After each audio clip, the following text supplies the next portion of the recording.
I hope this podcast can inspire you to always dream big and make it your reality. I am your host, Jess Williamson, a serial entrepreneur and business coach. And today I have an episode all about limiting beliefs and how your thoughts are actually holding you back from reaching your fullest potential, from hitting your goals, and why you probably feel like you keep hitting a roadblock or you're not taking as much action as you would like. The truth is, there's more than likely a limiting belief holding you back right now, even if you feel like you have the best mindset. And plenty of my clients come to me and say that they have a great mindset and they're sorted. But we get 1 month in, we get a little bit down the track and they've hit a roadblock. And the number one reason why is because of their limiting beliefs. Now, the challenge with this is your limiting beliefs are formed throughout your entire life. And if you've been thinking in a certain way for however long you've been on this earth, 20 years, 30 years, 40 years, imagine how long it is going to take to rewire that and to rewrite that. It is not going to be easy, but I'm going to share with you a bunch of top tips on how you can identify some of the limiting beliefs that might be holding you back, because that is going to be the very first step in overcoming them and to rewire them so that you can have more success in your business and your life as well. So limiting beliefs are basically just thoughts or opinions that you believe to be the absolute truth. Limiting beliefs are actually subconscious or unconscious thoughts that are acting as a defense mechanism to avoid danger. So if you think about it, the way our brains have evolved back in the caveman era, our brains were wired in a way to avoid danger. It's pretty dangerous if a big dinosaur or something is coming to attack you, right? So our brains are wired in a way to identify this danger and make you avoid that at all costs. So if that's the way our brain has evolved over the years, yes, there may not be dinosaurs anymore, but there are still things that your brain and the way that you think deems them as threats, such as, fear of judgment, fear of failure, whatever it is for you, your brain is trying to protect you from that. So basically the way it works is you might have a limiting thought that you have or an experience that you've had. And the more you keep telling yourself that over and over and over and over again, you start to believe it as the truth. And this ingrains a pretty deep path. It's kind of like when you walk down a cornfield, for example, and you're walking through a cornfield, and the first time you walk through it, the corn's probably going to hit you in the face and it's not going to be easy. But if you keep walking down that same path, eventually the corn is going to lay flat and you'll have an easy route through. That is the way your brain goes. Why would you go a different route when that is the easiest way to go? Because it's already a deeply ingrained thought or belief. We need to now make a new path to be able to overcome these limiting beliefs.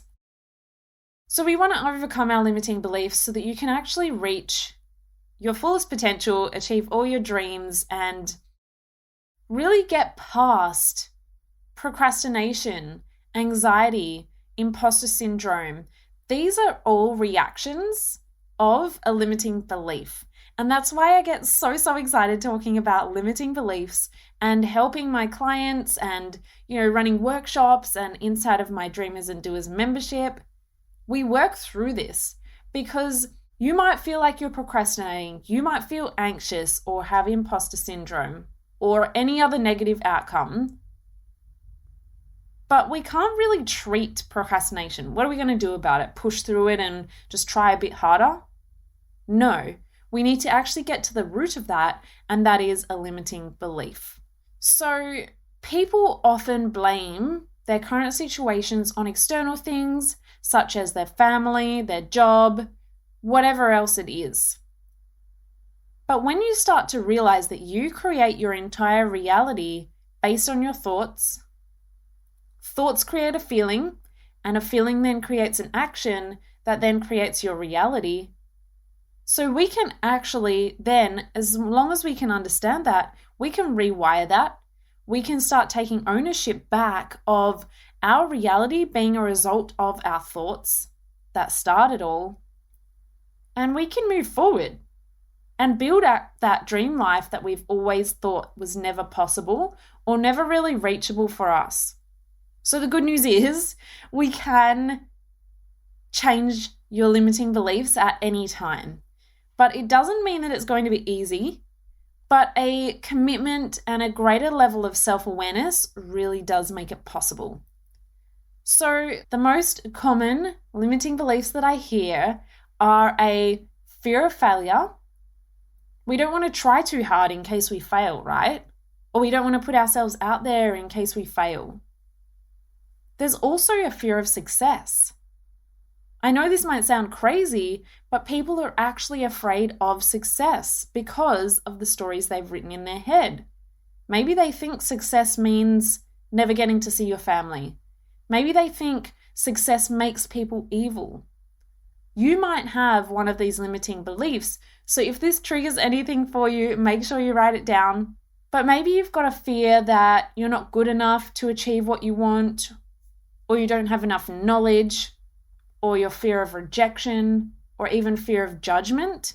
You don't want to put yourself out there and talk about something that's important to you because you're worried on what others might think, whether that's friends or family, or even just strangers on the internet.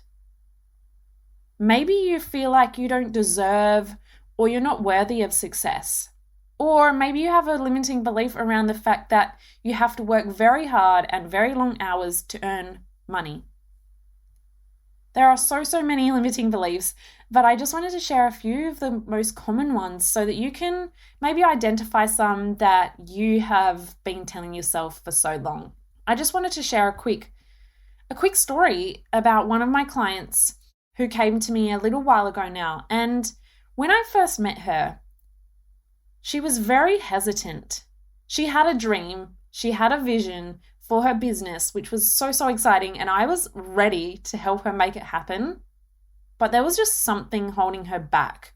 And I knew it because she wasn't taking that leap. She kept coming to me and saying, "Jess, I would love your help. I want to work with you." But she just wasn't taking that leap and committing to working together and creating this dream business that she had an idea for at this stage. She didn't yet have the business. She just had the idea that she's been holding on to for a long time. And so I actually asked her, what actually is holding you back? Because I knew that it wasn't about the money. It wasn't about anything else than possibly a limiting belief holding you back. So I chatted with her for a little bit and asked her, what exactly is holding you back from taking this leap, from giving this business a go? Because I knew that I could help her make it a success. But that wasn't who I needed to convince. She needed to convince herself that she was actually capable of that. So we dug a bit deeper. I went through a bunch of time with her and we chatted through that. And what it actually was is, in the past, she had a business. She had a business that was completely different industry, completely different business model and everything. But she had a business in the past.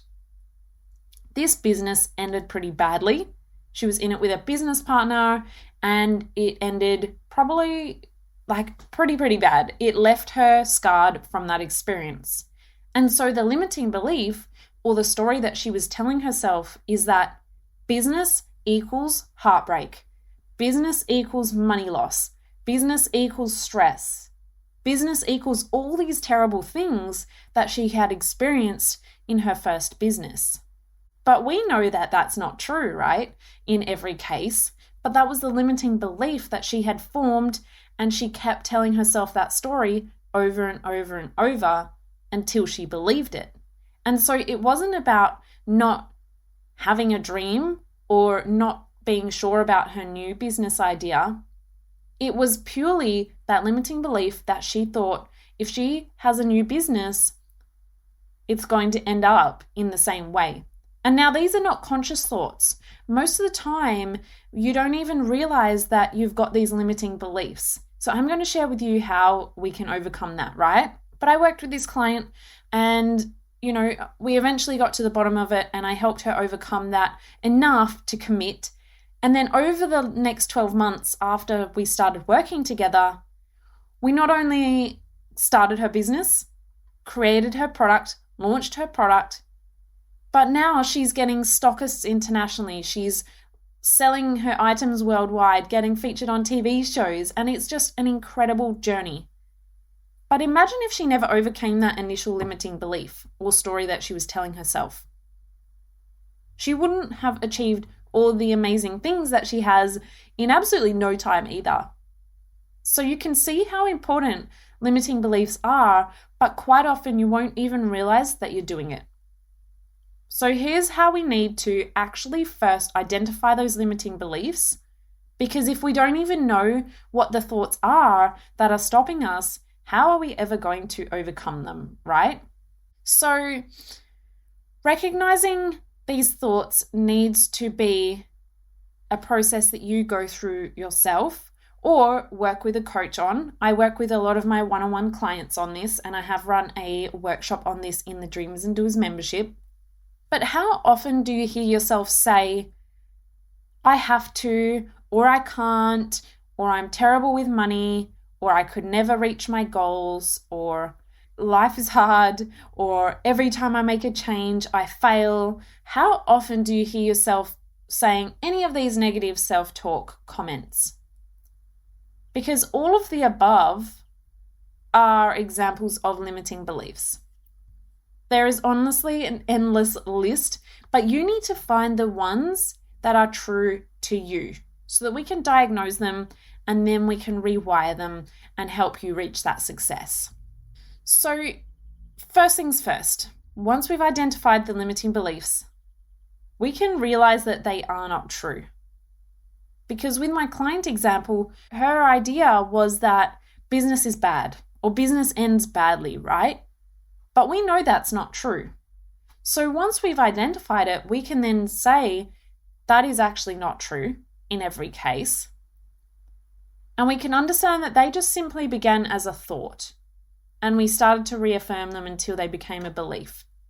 So there are many, many ways to identify your own limiting beliefs, but a natural way of doing that is by just listening to the little voice in your head that is telling you any of this negative self-talk. So what I want you to do is write down any of these beliefs or thoughts that come up throughout your day and write them down, because this is really going to make it real. Most of you might not do this and you might just listen to this podcast and then move on with your day. But if you're really serious about success, this is honestly the first thing you need to do. So get yourself a notebook, pen and paper, a journal, and every single negative thought that comes into your head, write it down, because you can't change what you're not aware of. Don't attach any emotion to it. Don't try and rationalize it. Just literally write it down, because this is building awareness. And so when it's in your head, it doesn't quite seem real. We can't really rationalize it. Once we write it down on paper, it becomes real. And we don't spiral out of control in our own heads and continue to make up these stories. We can see it on paper and it becomes real. And so once it becomes real, you can change it. Just having that awareness alone will oftentimes change your limiting beliefs. But there is obviously a lot more steps through, and consistency is key. So first things first, just listen to your own self-talk and write that down. Another way that you can identify your limiting beliefs is to assess your behavior. So what I mean by that is, are you avoiding certain things? Are you avoiding doing certain things? Do you feel like a fear or a resistance around a certain activity? One thing that I do hear quite often is, I hate Instagram, Jess. I just hate Instagram. I don't want to show up and chat shit on my stories. And this is actually a direct quote from one of my clients. Jess, I just hate Instagram. I don't want to chat shit on my stories. Now, when I dug deeper, there was a limiting belief or a fear around showing up and not being perfect, not looking perfect, not saying the perfect thing. So we know that it's got nothing to do with chatting shit or her feeling like she's talking nonsense. It's got to do with feeling that she has to have all of her ducks in a row, have her hair and makeup done, and all of that before she can show up on social media. It's got nothing to do with Instagram. And so if I was not a great coach, I would say, right, I'll give you all the tips about Instagram, just show up. Well, we know that's not going to work, right? Because actually it's not about showing up at all. It's got to do with the perfectionism and, how she might be perceived and how she might look. And so if I just said, well, get over it and show up on your Instagram because that's what's going to grow your business, she wouldn't do it. So identifying these limiting beliefs is really where we can make change, and change that will be sustainable to help you reach that success. So we busted through that fear. We worked out exactly what it was that was holding her back firstly. And then we were able to work on rewiring that. And so now she can show up confidently online and share her message because she has such an important message to share as well. So I hope you can really start to see how limiting beliefs really can impact every area of what you do. A third way to identify your limiting beliefs is write down the areas where you feel a bit challenged. So maybe you've noticed that you have a recurring challenge in certain areas of your life. This could indicate a limiting belief. So maybe you always have a challenge on getting good customers. Maybe you always have really painful clients that you keep signing up. Or maybe you have a really tough time with money. Maybe you always feel like you've never got any money. Whatever the challenge is that keeps showing up in your life, chances are there's a limiting belief behind that challenge. So start to write them down, and you may not know straight away, but write them down, because as you become more aware, you can really start to dig deep and overcome these thoughts and feelings and change your complete behavior so you can have more success. So just to recap, limiting beliefs can have a huge impact on your success. And in order to identify and change those beliefs, you really do need to firstly work on your self-awareness and be accountable and take responsibility for the beliefs that you've actually created for yourself. Let me say that again. Start to take accountability and responsibility for the beliefs that you have created for yourself. But the truth is, if you've created these beliefs, then you can change them. You created them, so you can change them. I wanted to share this today because I always talk about mindset and how important it is. But I hope this has really demonstrated why it is so important. And I do have a free resource for you. So now you know how to maybe identify some of your limiting beliefs. You need to know how to rewire them, right? How do we actually change them? Just having that awareness alone will help you tremendously. But I have a free ebook and workbook via my website, and I've actually included a free 15-minute video that goes alongside it. So my workbook has 4 key steps, and that will help you to actually not only identify your limiting beliefs, but how to rewire them and to start making those changes in yourself as well. So this is a super valuable resource along with this podcast episode, and it is free. I've made it free for you all, so make sure you do jump on over to my website, jessicawilliamson.com.au, and you'll find it right there on the homepage. Otherwise, click on free resources and it will be there as well. Otherwise, I've put it in the show notes to make it super easy. So just check out the show notes and click it, and you can get your hands on that free ebook and resource to help you overcome your limiting beliefs. So I would absolutely love to hear what you think of this podcast episode. So please do make sure you leave a review. If you're not driving, please jump on and leave a review if you are on Apple Podcasts and let me know what you think, because every review does help more people find this podcast. If you've got something out of this podcast, make sure you send it to a friend and share it on your social media so that we can impact more people's lives. Thank you so much for listening and tuning in with me. As always, I will be back next Thursday for another episode of Couch Chats Podcast. See you guys soon.